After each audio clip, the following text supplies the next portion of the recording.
Well, of course, it's a lot easier to say now than it was back then.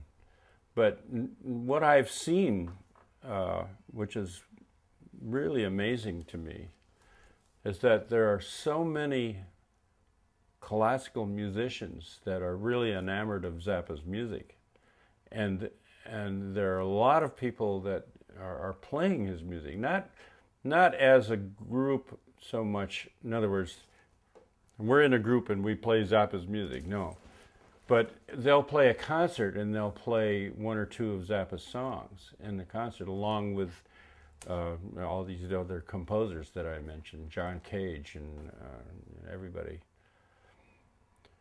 So it's a movement that I see happening right now. I mean, the other part of the movement is that a lot of classical musicians are beginning to improvise, which even 10 years ago was unheard of. Nobody improvised. They were totally afraid of it. I wrote a piece for the California Ear Unit,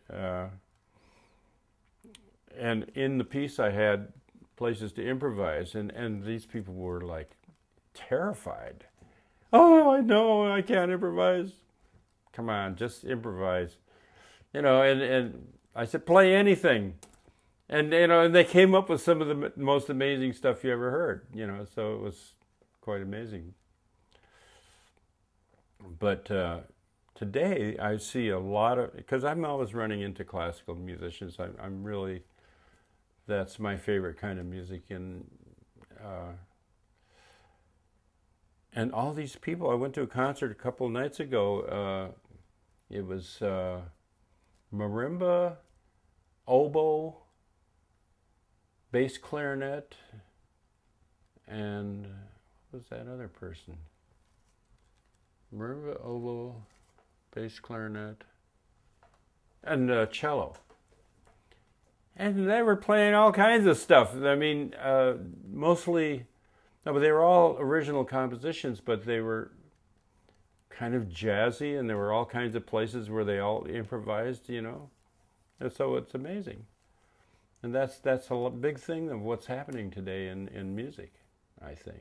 And Zappa, I think, had a lot to do with it. Because a lot of people, well, not a lot of people, but some of the people in Zappa's group were classical musicians. Bunk was one of them.